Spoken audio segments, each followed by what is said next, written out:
Gerald Anderson, totoo bang nakikipagbalikan kay Kim Chu? Kumalat sa isang social media ngayon ang balita patungkol sa di umano'y muling nagpaparamdam ang aktor sa kapamilya host na si Kim Chu.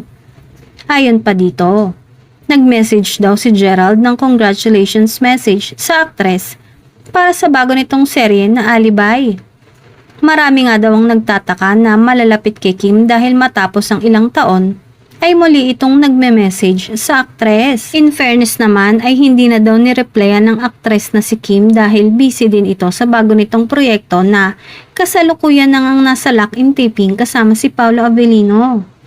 Maaalalang ang kanilang romantikong relasyon ay tumagal mula 2006 hanggang sa opisyal nilang paghihiwalay noong 2010. Pareho silang nagpatuloy sa kani-kanilang buhay at karera. Si Kim ay nakipagrelasyon kay Sian Lee mula 2012 hanggang 2023.